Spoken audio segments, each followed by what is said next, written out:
All right, and we're tracking this breaking news just coming into us here at CTV. Four people have been arrested in Poland in Central Europe, allegedly for plotting to send parcels containing explosives to both Canada and to the United States. We don't have a lot of details here, but definitely disturbing turn of events. Let's bring in security expert Anthony Seaboyer. Anthony, your thoughts on what we're hearing on these arrests?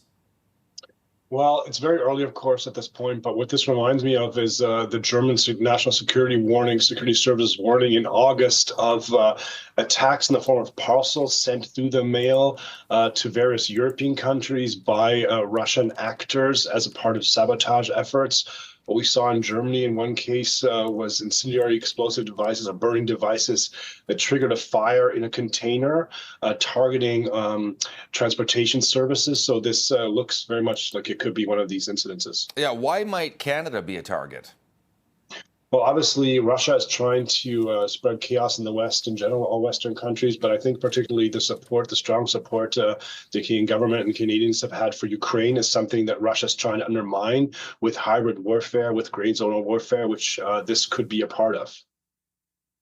Yeah, we got some more details here. Four individuals arrested. We know what they were planning to do here, according to the authorities here, sending explosives to Canada and the United States. What about that method, and how easy or not you think it is to try and potentially do this kind of thing, Anthony?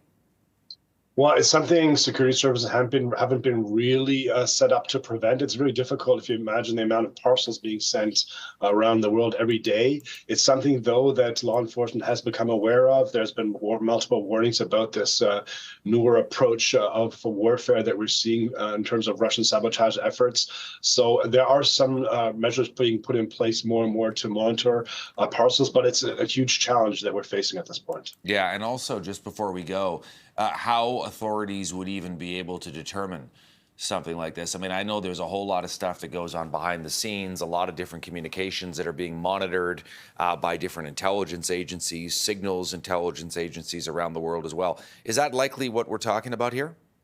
Absolutely. The easiest way to detect this is identify communications between actors that are planning such attacks and then implementing those. That's the easiest way. It's very difficult to monitor all sorts of packages that are being sent around. There are some efforts to do this, but of course, the materials involved, at least in the German cases, were very difficult to detect by law enforcement. So the easiest way is to intercept communications, yes. Anthony, always a pleasure. Thank you for taking the time today on this breaking news. We'll continue to follow it here on CTV. I know you will as well. Thank you, Todd. National security expert Anthony Seaboyer in Kingston, Ontario today.